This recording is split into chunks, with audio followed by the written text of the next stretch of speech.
Hello guys, तो स्वागत है आपका हमारे channel study with Vikas sir पर। गाइस, आज हम लोग सीखने वाले हैं कि पर्वत क्या होता है, पर्वत, पहाड़ और पठार के बारे में। तो गाइस ध्यान से देखिएगा, इसको डिटेल्स में पढ़ेंगे। एक बार पढ़ लीजिएगा तो सारा चीज़ समझ में आ जाएगा। ठीक है, तो ये देखते हैं पर्वत क्या होते हैं। तो पर्वत को समझने के लिए गाइस यहाँ समझना पड़ेगा आपको कि समुंदर तल क्या होता है। तो अब गाइस समझिए कि जो पानी होती है पूरे पृथ्वी पर एक समान है, इसीलिए सारी चीज़ की हाइट समुंदर तल से नापी जाती है। ठीक है, अब एक शब्द में समझ लीजिए कि औसत ऊंचाई जो होती है ये पर्वत की लगभग 500 से 1000 मीटर के आसपास। ठीक है, अब अगर इतना से जो ऊंचा रहेगा उसको पर्वत मानेंगे, और 300 से 500 के बीच में जो रेंज में रहेगा उसको पठार बोलेंगे। ठीक है, तो इतना तक समझ लीजिए लिए। तब इसके बाद आगे देखिए, बढ़ते हैं। पर्वत के मेन चीज़ प्रकार वो मेन है। ठीक है, तो पर्वत के प्रकार में 4 प्रकार के होते हैं: बलित पर्वत, ब्लॉक पर्वत, ज्वालामुखी पर्वत, और चौथा अवशिष्ट पर्वत। तो सबसे पहले हम बलित पर्वत के बारे में समझेंगे। बलित पर्वत को ही मुर्दार पर्वत कहते हैं या फुल्ड माउंटेन कहते हैं इसे। तो यहाँ गाइस सबसे पहले समझिए कि मान लीजिए ये एक भूमि का टुकड़ा है, इसके दोनों तरफ बल लगा, संपीड़न बल। तो इस भूमि के टुकड़ा पर अगर दोनों तरफ बल लगेगा तो ये तो भूमि में परिवर्तन होगा ही। तो आप सोच के बताइए कि क्या होगा इसमें परिवर्तन। इसमें ये परिवर्तन होगा कि जैसे दोनों तरफ बल लग रहा है तो ये भूमि जो है ऊपर की तरफ उठेगी। जब दोनों तरफ बल लग रहा है इसमें तो ये भूमि जो है ऊपर तरफ उठेगी। तो ऊपर तरफ जब उठती है तो इसी को हम बोलते हैं बलित पर्वत। अब यहाँ समझने वाली बात है कि जो ऊपर उठा हुआ भाग है इसको अपनति बोलते हैं, और नीचे वाले भाग को अभिनति बोलते हैं। ये पूछ देता है एग्जाम में कभी कभी कि जो बलित पर्वत है उसके शीर्ष वाले भाग को क्या बोलते हैं, तो अपनति, या नीचे वाले भाग को अभिनति। इसके एग्जाम्पल हैं कुछ। अमेरिका में जो उत्तर अमेरिका जो है उसमें रॉकी पर्वत जो है बलित पर्वत का एग्जाम्पल है। दक्षिणी अमेरिका में एंडीज, यूरोप में आल्पस, अफ्रीका में एटलस, एशिया में हिमालय, ऑस्ट्रेलिया में ग्रेट डिवाइडेड रेंज जो है ये बलित पर्वत का एग्जाम्पल है। उसी तरह दूसरा देखते हैं हम लोग, ब्लॉक माउंटेन क्या होती है। तो इसको इसके विपरीत समझिए।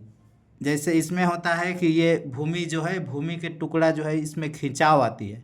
तो खिंचाव आने से क्या होगा, खिंचाव जब आएगा तो दो भाग, यहाँ समझिए कि एक भाग उठा हुआ पर मिलेगा और दो भाग उसके नीचे दबा हुआ। तो जो उठा हुआ भाग है इसी को क्या बोलते हैं, ब्लॉक माउंटेन। एग्जाम्पल में होता है इसका जर्मनी के ब्लैक फॉरेस्ट जो है ये ब्लॉक माउंटेन का एग्जाम्पल है। भारत में भी जो विंध्य का ये सतपुरा के जो पहाड़ी है ये ब्लॉक माउंटेन का एग्जाम्पल में।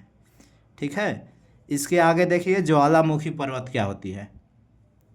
ज्वालामुखी, इसमें नाम से ही पता चल रहा होगा कि ज्वालामुखी से निर्मित होती है। ये लावा द्वारा, जैसे लावा बाहर आएगा इसी से बन जाता है ऊंचा ऊंचा मान लीजिए ज्वालामुखी काफ़ी ये हाइट पर है, ये निर्मित बाहर निकलते निकलते ये 500 से अधिक हाइट तक मतलब पहाड़ बना दी, पर्वत बना दी, तो उसको बोलते हैं ज्वालामुखी पर्वत।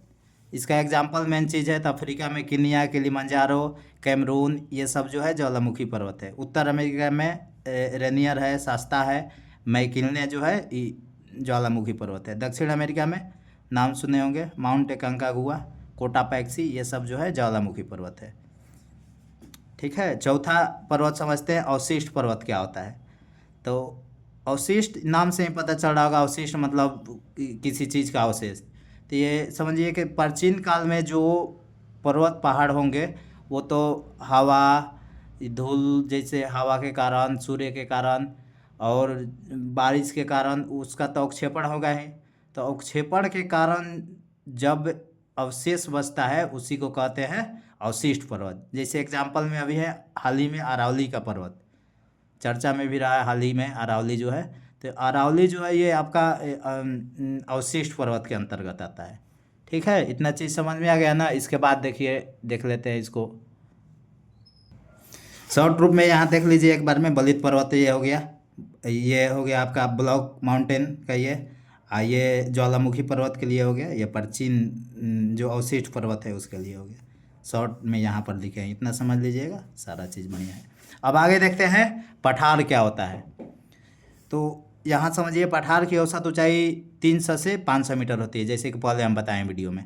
ठीक है। अब पठार के प्रकार समझिए, अंतर पर्वतीय पठार, पर्वतपदीय पठार और ज्वालामुखी पठार, 3 पठार होते हैं। अंतर पर्वतीय किसको बोलेंगे हम पठार? तो ऐसा पठार जो तीनों चारों तरफ से लगभग मतलब 3 तरफ से पहाड़ से घिरा हो, उसको अंतर पर्वतीय पठार बोलेंगे। जैसे तिब्बत का पठार है, बीच में तिब्बत है और चारों तरफ देख रहे हैं हिमालय से घिरा हुआ है, तो उसको बोलेंगे अंतर पर्वतीय पठार। अब पर्वत पदीय पठार, तो इससे नाम में ही इसका है पर्वत पदीय, मतलब पर्वत के पद में रहेगा, पद मतलब नीचे फुट में। तो यहाँ ये पर्वत हो गया, इसके नीचे रहेगा पठार, तो उसको पर्वत पदीय पठार बोलेंगे। जैसे एग्जाम्पल में मेन चीज़ एग्जाम्पल है इसमें, मालवा का पठार, पेंटागोनिया का पठार जो अर्जेंटीना में है, पेंटागोनिया का पठार, ये पर्वत पदीय पठार का एग्जाम्पल है। ज्वालामुखी पर्वत देख के ही नाम से ही पता चल रहा होगा कि ज्वालामुखी से ये निर्मित होगा।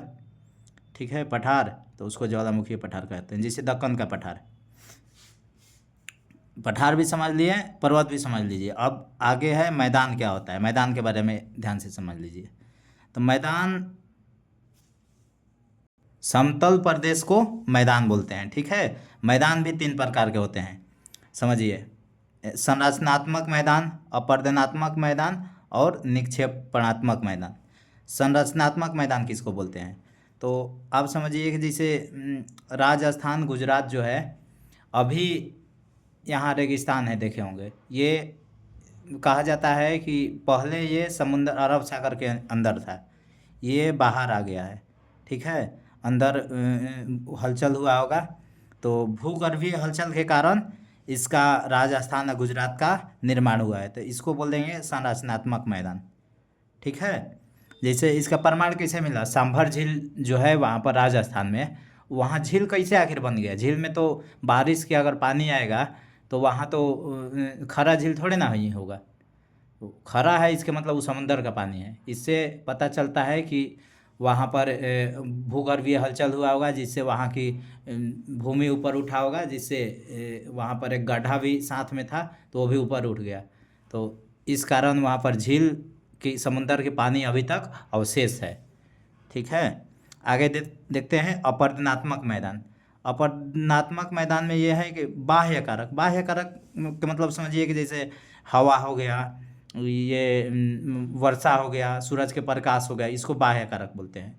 तो इस सब के अपर्दन से जब मैदान बनता है नो, तो उसको बोलते हैं अपर्दनात्मक मैदान। जैसे दिल्ली अभी जो है वर्तमान में, दिल्ली कभी अरावली के अरावली पर्वत का, काफ़ी जो ऊंचा पर्वत होगा उसका हिस्सा हुआ होगा, लेकिन हवा, ये वायु और सॉरी, ये हवा वायु एक ही हो गया, और ये सूरज के प्रकाश, बारिश से अपर्दन होने के कारण दिल्ली का मैदान जो है अभी समतल है, तो इसको बोलेंगे अपर्दनात्मक मैदान।